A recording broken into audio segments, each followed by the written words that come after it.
ในห้องเรียนจีนโบราณบรรยากาศอบอุ่นและสงบอาจารย์สอนลูกศิษย์เรื่องการฝึกฝนและการเรียนรู้ซึ่งศิษย์ก็ฟังโดยยังไม่ได้เข้าใจสิ่งที่อาจารย์สอนอย่างท่องแท้อาจารย์ให้ลูกศิษย์ฝึกเขียนอักษรจีนและซ้อมกระบองไปทุกวันเช้าวันต่อมาศิษย์หนุ่มลากเส้นตัวอักษรลงบนกระดาษขณะที่เขาพยายามเขียนอย่างบรรจงหมึกกลับกระจายออกทำให้ลายเส้นไม่เป็นอย่างที่คาดหวังเขามองดูตัวอักษรที่ไม่สมบูรณ์ถอนหายใจและพยายามแก้ไขแต่มือของเขายังไม่มั่นคงและแม่นยำพอการเรียนรู้ไม่ได้เกี่ยวกับความเร็วหากแต่เป็นความตั้งใจฝึกฝนและความละเอียดอ่อนในทุกเส้นหมึกที่ปรากฏซึ่งเป็นการสะท้อนจิตใจของผู้เขียน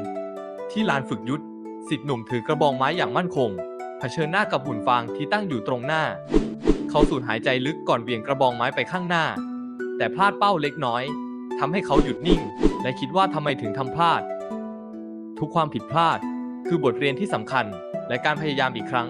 คือสิ่งที่นำไปสู่ความสำเร็จ2 สัปดาห์ต่อมาหลังจากที่ศิษย์หนุ่มฝึกเขียนอักษรจีนและฝึกซ้อมกระบองทุกวันศิษย์หนุ่มนั่งอยู่ที่โต๊ะไม้เขาจุ่มผู้กันลงในจานหมึกหายใจลึกก่อนลากเส้นตัวอักษรลงบนกระดาษลายเส้นในการเขียนอักษรจีนของเขาเต็มไปด้วยความหนักแน่นมั่นคงอ่อนช้อยสวยงามและมีพลังเมื่อความพยายามเป็นไปอย่างต่อเนื่องทักษะย่อมพัฒนา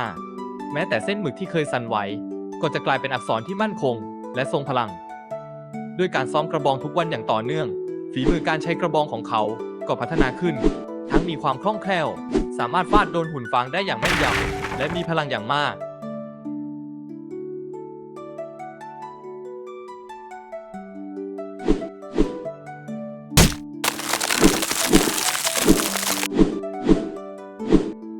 ในห้องเรียนที่เงียบสงบศิษย์หนุ่มนั่งอยู่เพียงลำพังต่อหน้าอาจารย์ผู้เฒ่า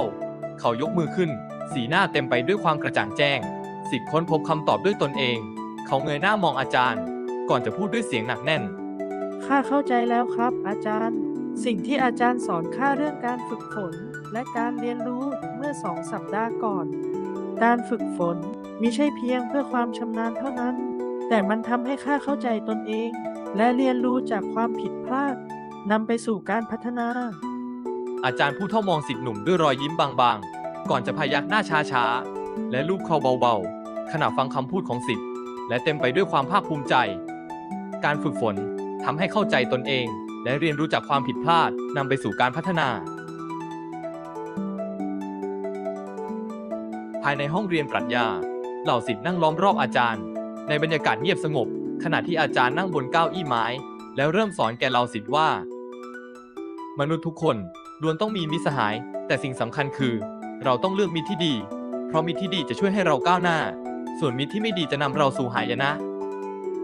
เหล่าศิษย์หลายคนขมวดคิ้วอย่างคุ้นคิดแล้วอาจารย์ก็อธิบายถึงลักษณะของมิตรที่ดีและลักษณะของมิตรที่ไม่ดีต่อว่ามิตรแท้คือผู้ที่อยู่เคียงข้างเราไม่เพียงแต่ในวันที่เราประสบความสำเร็จแต่ยังอยู่กับเราในวันที่เราล้มลงพวกเขาไม่เพียงแค่ให้กำลังใจแต่ยังยื่นมือเข้ามาช่วยเหลือให้เราลุกขึ้นสู้ต่อไปในขณะที่มิตรแท้คอยช่วยเหลือกัน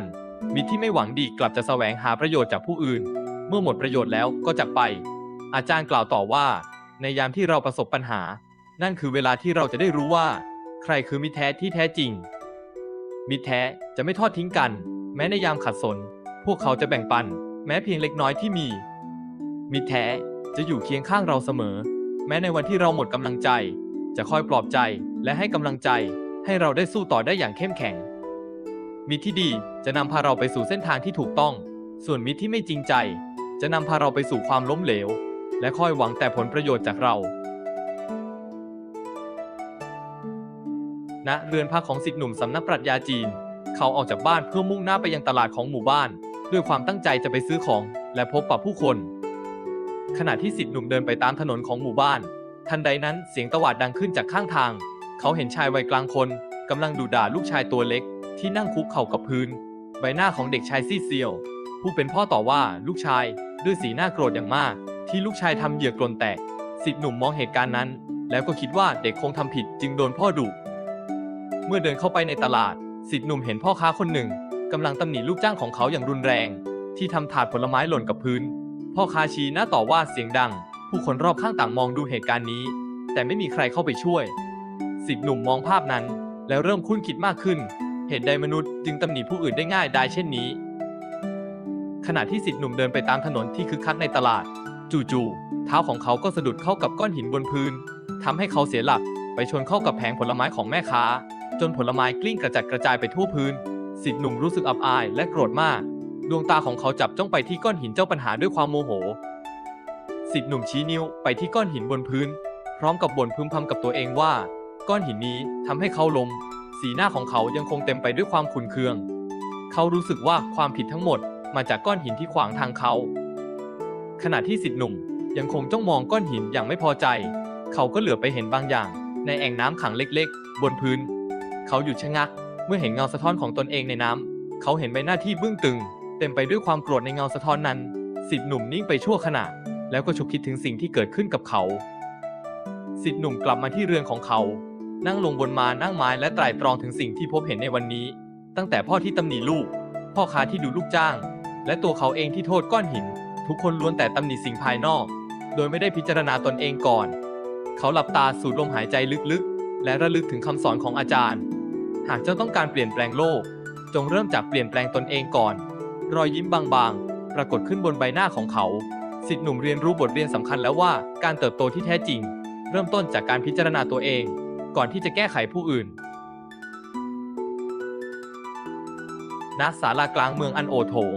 ประชาชนมาชุมนุมกันเพื่อดูขุนนางอาวุโสพิจารณาคดีขุนนางอาวุโสประกาศด้วยเสียงเข้มต่อชายชราที่คุกเข่าก้มอยู่ตรงหน้า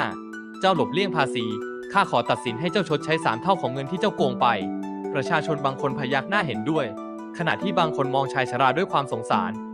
ศิษย์หนุ่มจากสำนักปราชญ์จีนโบราณซึ่งอยู่ในกลุ่มประชาชนที่มาฟังการพิจารณาคดีขมวดคิ้วหลังจากที่ได้ฟังคำพิพากษาอย่างนั้นและบ่นพึมพำว่า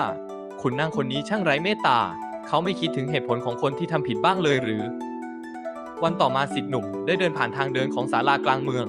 สายตาของเขาเหลือบไปเห็นห้องทำงานของขุนนางอาวุโสภายในห้องกว้างขวางแต่ถูกจัดอย่างเป็นระเบียบโต๊ะไม้ใหญ่ตั้งอยู่กลางห้องขุนนางอาวุโสนั่งอยู่หลังโต๊ะค่อยๆพิจารณาเอกสารทีละแผ่นก่อนจะออกคำสั่งด้วยน้ำเสียงเด็ดขาดกลุ่มเสมียนที่ยืนอยู่ตรงหน้ารับคำสั่งและจดบันทึกอย่างเคร่งเครียดศิษย์หนุ่มครุ่นคิดแม้ขุนนางอาวุโสท่านนี้จะเข้มงวดและใจแข็งแต่ความเอาจริงเอาจังของเขาก็สามารถทำให้เมืองนี้สงบและเจริญขึ้นได้เพราะเขาเป็นคนมีระเบียบที่ผ่านมาข้ามองเห็นเพียงด้านเดียวของเขาเท่านั้นวันต่อมาศิษย์หนุ่มไปเยี่ยมเยียนเพื่อนที่เป็นทหารเฝ้าห้องขังแล้วบังเอิญได้มีโอกาสเข้าไปในห้องขังเขาก็ได้พบกับขโมยหนุ่มคนหนึ่งที่นั่งพิงกำแพงห้องขังอยู่เขาดูสบายๆไม่ทุกข์ร้อนกับชะตากรรมใดๆเลยศิษย์หนุ่มพูดเบาๆว่าเจ้านี่ช่างเลวจริงๆสมแล้วที่ถูกจับขโมยหัวเราะขึ้นและกล่าวว่าเจ้าคงคิดว่าข้าโง่น่ะสิถึงได้ถูกจับข้าแค่พลาดไปนิดเดียวเจ้ารู้ไหมข้าเลือกเป้าหมายทุกครั้งข้ารู้ว่าใครพกเงินสดเยอะรู้ว่าต้องรอช่วงไหนที่ยามเผลอศึกษาเส้นทางหลบหนีไว้พร้อมข้าถึงจะลงมือขโมยและข้าก็ไม่เคยถูกจับมาก่อนตลอด5 ปีจนถึงวันนี้ศิษย์หนุ่มชะงักและคิดว่าหากเจ้าขโมยคนนี้ใช้ความสามารถในทางที่ถูกเขาอาจเป็นนักยุทธศาสตร์ที่ยอดเยี่ยมได้แน่ๆบนสะพานไม้เก่าแก่แห่งหนึ่งในเมืองศิษย์หนุ่มนั่งอยู่บริเวณราวสะพานเขาคุ้นคิดถึงเหตุการณ์ที่ผ่านมาใน2 วันนี้ขุนนางอาวุโสที่เขาเคยดูถูกแต่กลับมีความสามารถในการบริหารขโมยที่แม้จะทำผิดแต่ก็มีไหวพริบเฉียบแหลมศิษย์หนุ่มถอนหายใจแล้วพึมพำกับตัวเองหากข้ามัวแต่มองแต่ข้อเสียของคนอื่นข้าก็คงไม่ต่างจากคนที่ใช้ชีวิตอย่างโง่เขลาไม่รู้จักการเรียนรู้ซึ่งแม้แต่คนที่เราไม่ชอบหรือเป็นคนเลวเราก็สามารถเรียนรู้ข้อดีของเขาเหล่านั้นได้ลู่เหวินชายหนุ่มในหมู่บ้านเล็กๆผู้ฝันอยากมีชีวิตที่ดีกว่านี้แต่เขากลับเชื่อว่าโชคชะตาเท่านั้นที่จะกำหนดชีวิตเช้าวันหนึ่งลู่เหวินไปที่ตลาดของหมู่บ้านผู้คนต่างตื่นขึ้นมาค้าขายกันอย่างคึกคักมีร้านมีแผงขายของใหญ่โตลู่เหวินบ่นพิมพ์พำกับตัวเองว่าข้าคงไม่มีวาสนาเหมือนพวกเขาข้าก็อยากเปิดร้านสักร้านแต่ไม่มีทุนไม่มีใครช่วยโชคไม่เข้าข้างข้าเลยดวงตาของเขาเต็มไปด้วยความว่างเปล่าและคำถามในใจว่าเมื่อไหร่โชคชะตาจะเมตตาข้าบ้างวันต่อมาณห้องเรียนชนบทอาจารย์ผู้เฒ่าสอนวิธีมองชีวิตท่านกล่าวว่าฟ้าเคลื่อนที่ไม่เคยหยุดนิ่งคนที่หวังพึ่งโชคชะตาย่อมหลงทางในเงามืดเพราะในโลกนี้ไม่ใช่ทุกคนที่ได้โอกาสแต่ทุกคนสามารถสร้างโอกาสด้วยมือของตนเอง โดยในบรรดาศิษย์ที่เข้ามาฟังนั้นก็มีลู่เหวินอยู่ด้วยตั้งแต่นั้นเองคำสอนของปราชญ์ผู้เฒ่าได้กระทบจิตใจเขาลู่เหวินรู้สึกว่าเขาเพิ่งได้รับการจุดประกายแรกที่จะเปลี่ยนชีวิตเขาไปตลอดกาลจากคำพูดของอาจารย์ผู้เฒ่าในวันนั้นลู่เหวินเริ่มเปลี่ยนเขาเลิกบ่นเรื่องโชคชะตาแล้วเริ่มลงมือทำ2 วันต่อมาลู่เหวินตื่นแต่เช้านั่งฝึกทำขนมในห้องครัวเล็กๆในบ้านของเขาจากนั้นลู่เหวินก็นำขนมที่ทำไปที่ตลาดเขาหามุมหนึ่งวางตะกร้าที่ใส่ขนมที่เขาลงมือทำลงกับพื้นและขายขนมด้วยความตั้งใจด้วยความหวังว่าจะขายขนมได้จนหมดแต่โลกไม่ได้ใจดีเสมอไปผู้คนเดินผ่านไปโดยไม่แม้แต่จะหยุดมองบางคนเหลือบมองแล้วหันหน้าหนีคำตอบของความพยายามในวันแรกคือความเงียบลู่เหวินดวงตาเศร้าเล็กน้อยแต่ยังไม่หมดหวังเขาอาจไม่ได้ขายอะไรเลยในวันนั้นแต่สิ่งที่เขาได้คือ